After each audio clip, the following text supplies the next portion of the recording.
There will be no time behind bars for a former Kelowna RCMP officer who pleaded guilty to kicking a man in the face. This morning, a judge handed Jeff Mantler a suspended sentence plus 18 months probation. The former police officer is not banned from owning firearms, as Crown had been asking for, but he was given a fine and ordered to do community service. In January 2011, Mantler was caught on video kicking Buddy Tavares in the face while on his hands and knees. Welcome back, part 2 of our special on police brutality in the Okanagan. I'm Darren Howard. I'm Robert Nisbet. So good to be with you here today as we get ready for our major rally coming up here May 18th, 2013 at City Hall. Kelowna, British Columbia, Canada is where we're broadcasting from. You are tuned in to the alternative media, independent media for an intelligent mind. Here we go. 2 RCMP officers in Port Alberni are now under investigation after a woman was seriously injured while she was being arrested, taken into custody just a few blocks away from the local detachment. And by the time she arrived in RCMP cells, she had a shattered kneecap. CTV's Scott Cunningham spent the day in Port Alberni and has the story. Hudson, early this morning, a team from BC's Independent Investigations Office descended on Port Alberni, placing 2 Mounties under their microscope. At issue is how a local woman had her kneecap broken during an arrest on February 15th. Police say they found the woman at this street corner just 1 block from the Alberni RCMP detachment and arrested her for breaching a previous court condition. Investigators are now trying to determine what happened between the time of the arrest and her arrival at police cells that left her with a fractured knee. Witnesses I spoke to today would not go on camera, but say the woman who was arrested is well known at the local homeless shelter and was heard the night of the arrest screaming, "You broke my leg, you broke my leg," from the back seat of a police cruiser. Now, local RCMP are offering very few details today and will not say if the 2 officers at the center of this investigation are still on active duty. Hudson? Scott Cunningham reporting tonight in Port Alberni. That's the way we start things off, putting 2 and 2 together. There are other cases of police brutality. They're not connecting to Buddy Tavares. It's happening right now. But we are connecting those dots. We are. We're talking about all of the women. There's a whole raft of women out there suing the RCMP right now. There's a class action suit of national proportions. They're not putting 2 and 2 together with Buddy Tavares at CHBC. That's why we're here. Somebody has to pay attention to these issues, because if we don't, we'll just let the national media drop the ball as they usually do. So let's run one more. It's another story they're ignoring. It's Radio Free Canada. We're back. Hang on.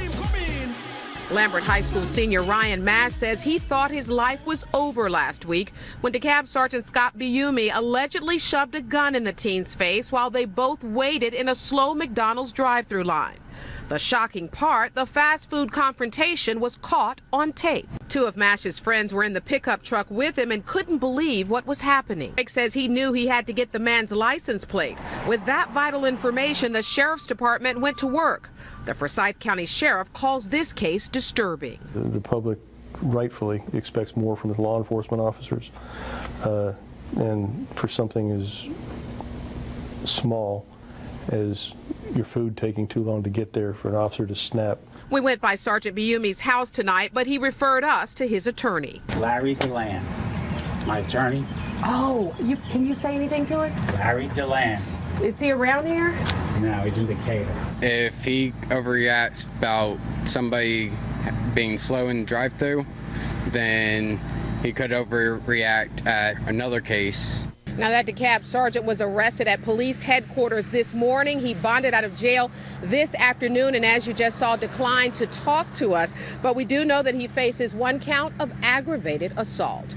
Reporting live incoming, Angelique Proctor, Fox 5 News. So he got upset because his fries were taking too long. Well, it was the guy's order ahead of him that was taking too long. I guess he was really hungry. Yeah, the background on this, right? When was that from? When was that clip from? Oh, that's pretty recent. That's April 18th. Okay, so this is happening all the time, but where's the 2 and 2? Now, remember, if you've got one guy who gets in a car accident, here you talk about the last 12 car accidents. You got one guy who had a bad shopping experience. You have to talk about the last 12 bad shopping experience, but one bad cop. Yeah. It's a unique and individual. There's no connection at all. Well, maybe they should take a look at his diet. Maybe McDonald's food is a causal factor in this. I think, yeah, you actually have to check and see if he's on antidepressants or McDonald's, and then you'll find out where the emotional imbalance comes in. Do you think they actually put SSRIs into McDonald's food?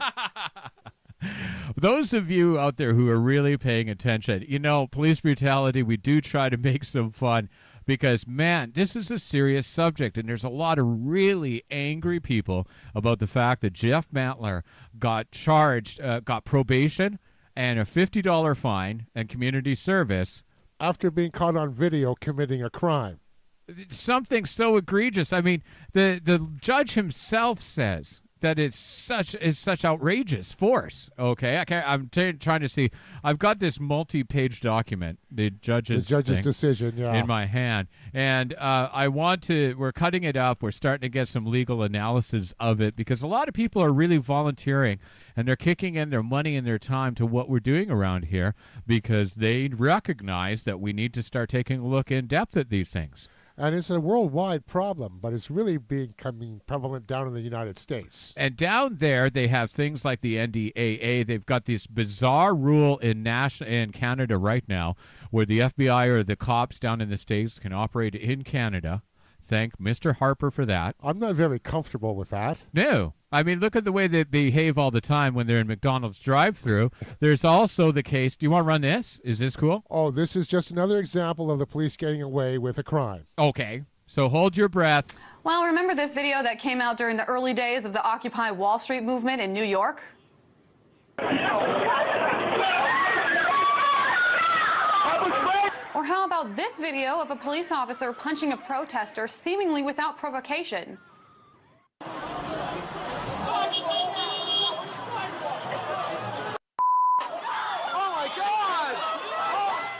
Now hear this. A Manhattan district attorney decided that the 2 NYPD officers featured in these videos will not face charges. The DA cited a lack of evidence in both cases. A statement relieving both officers of any charges was quietly released last week, much to the disappointment of the protesters involved in those incidents. Chelsea Elliott was one of the people featured in those videos and joins me now to talk about this decision by the DA. So let me ask you, how would you like to see these officers punished, your officer in your particular case? I would like to see him punished just like any other citizen that would assault another civilian in the same manner. And Chelsea, what have your experiences been with police officers since this incident? Following right after, I definitely experienced a lot of anxiety. Now I don't have any personal vindication against any sort of the police officers, but I think that the organization of the NYPD as a whole has really disappointed me. I feel that the officers are not really provided the tools and trainings necessary for dealing with all these different types of situations, and I feel that these violent sort of outbursts were a reflection of that. Chelsea Elliott, she was the Occupy Wall Street protester that was featured in that pepper spray video that has gone viral. That's a vitally important point. She's really making her point known. That's right, and the parallels between this and the Tavares case are quite eerie. I know. These guys, they get let off scot-free. There's no... you can forget about sending a message to the RCMP that it's a bad thing. Okay, you're sending 2 messages. The judge sent 2 messages in the case of Buddy Tavares Regina versus Jeffrey Adam Mantler. The number 1 is that you can be the general public. You're not safe. And That's number right. 2, you will... number 2, you can be an RCMP officer. You will not be held accountable. And that's it. Not as far as we've seen. No, and there's no slap in the wrist for that one. Everyone looks, wow, $50 fine. That's offensive at best. But what's really offensive about that is those NYPD cops aren't even being charged. I know, lack of evidence. Excuse me? I'm looking at the tape. Okay? But you might take it out of context, right? Now, for those of you who think that, conspiracy theories and all this, we always say check our facts. Don't take our word for it. But go and look at MSNBC, CBC, and Global on their website. Look up things like sexual harassment, systemic sexual harassment amongst the RCMP. Global, nothing. It's like, yeah. Okay. Z's. All right. So check it out. We've got a bigger update on this, but the worldwide problem of police brutality can be solved. And we're going to talk about those solutions coming up May 18th, 2 p.m. at the Kelowna City Hall, where we are going to march on the RCMP. Some of us will just hang around and, sing a song. Yeah. This one coming up, police brutality. Yeah, you want to run this? Of course, because if there's video evidence, there's one thing you can do. Some disturbing, and we warn you of that police video. A woman suspected of drunk driving ends up on the floor of a police station. How did she get there? The incident was caught on tape, but David Murray's back here now because it seems that a key portion of the tape is missing. David? Yeah, it's a classic case of he said, she said, Diane. But as you mentioned, it all comes down to what's on the tape, or more importantly, what's not there. And we want to warn you this morning that the video is really quite tough to watch. Angela Garbarino, seen here, was arrested last November on suspicion of DWI by Shreveport, Louisiana police. On the tape, you can hear her repeated demands to make a phone call. I have a right to call somebody right now, and I know that. Wiley Willis, the arresting officer, has been trying to read her rights, but he runs out of patience, and things turn ugly. What happens after that is a mystery. Because as you can see, the officer turns off the camera. When the recording resumes, Garbarino is lying in a pool of her own blood. Another officer takes a look before she's taken away on a stretcher. Garbarino suffered 2 black eyes and cuts to her face, along with 2 broken teeth and bruises. She says the officer beat her up. Willis was fired, but a statement from his attorney says he turned off the tape, quote, in accordance with normal practice, and added the suspect tried to leave the room. In the process of stopping her, she fell and injured herself.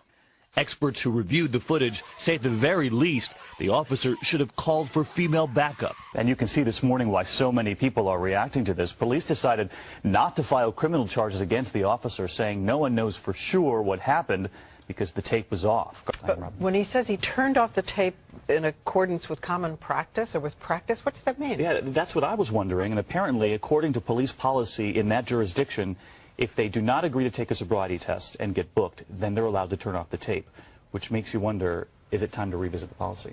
Very strange. Okay, thanks. Yes, it's a case of I must be taking crazy pills. It's the policy to turn off the tape? I mean, come on. Who do they think that they're kidding? And, one of the major statements that the RCMP makes is says, well, you don't know the way it is. You don't know what it's like to be a cop. Yeah, we do. We deal with you all the time. Yeah. Okay, and we have weighed and judged, and we're the citizens that become cops. It's not so different dealing with everybody once you become a cop. Yeah, it's not like we live in Columbine. Yeah. Ah, yes, you caught that too. During the trial, and we're checking it out. The judge actually says Kelowna's Columbine. Is that right? Did I get that right? That's what you said. That's what this incident at the golf course could be, is Kelowna's Columbine. It's like, really? What on earth? The statistical statement that's being made here. We have 30 million Canadians, but British Columbia has the most number of deaths while in custody for the RCMP of the entire nation. We have more people you got 8 times more likely to be killed by a cop than a terrorist. But what does he focus on? Oh, he focuses on something that happened down in the States. And some gun crazy 10 times the murder rate amongst guns, as if we're the same. Yeah. We're Canadians. Thank you very much. And that's offensive to be linked in with that. But our Facebook group was lumped in with cop haters for some reason. Yeah, and I post Love Me Cops stories on there all the time. We tried to bring both sides to the story. And we tried to argue the cop side as much as we could. We brought out the positive stories. Sure, there's people who don't want to hear that side, but to be vilified? Yeah. Well, that kind of made me laugh. I kind of thought it was good publicity myself. It was. But there's an extraordinary minority of cops, judges, and lawyers compared to the numbers in society. And I think that's the problem that they're all dealing with. It's that kind of day today because we are getting ready for May the 18th at City Hall. We're going to demand justice for Buddy Tavares and tell the cops what we think of them. You see our posters going up all over. Right now, Demand justice for Buddy Tavares. Join us May long weekend, Saturday the 18th. I'm Darren Howard. I'm Robert Nisbet. What do you think, man? Gonna be a good show? I think so. All right, we're there for you. Peace without the quiet.